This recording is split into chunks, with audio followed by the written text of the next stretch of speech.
The targets that is are setting, already prescribe a certain level of EV charging deployment across the EU.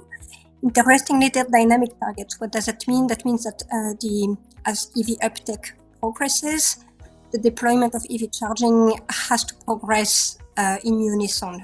Okay, so it's a new framework that actually binds together EV uptake and EV charging deployment, which is a very nice way to structure those two developments. The physical grid upgrades remain unavoidable in the long run.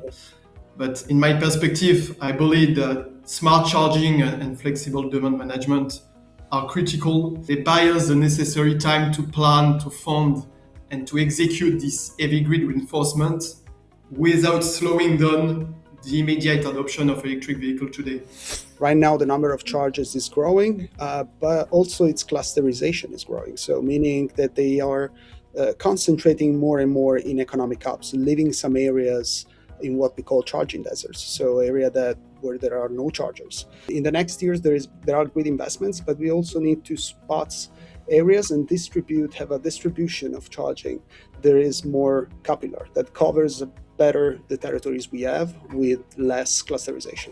We have in our contract, in our operational contract, the concession, only one KPI for the operator, and that is availability.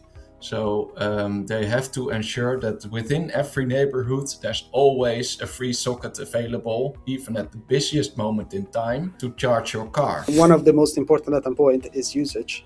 So the usage of the charging points. Then it's accessible from the public authority to coordinate and the charging point operator to understand where to install. We cannot expect everyday consumers to act like energy traders. So for drivers to adopt these technologies, the financial benefit must be completely obvious and the execution very simple. If not, I think they will simply reject it. We are saying as a city we want a clean, healthy urban living, clean air, drive electric, please. We should also facilitate that. And when we didn't do that in the correct way, people got angry. And now we are doing it in the correct way and people buy electric cars. So that is a good thing.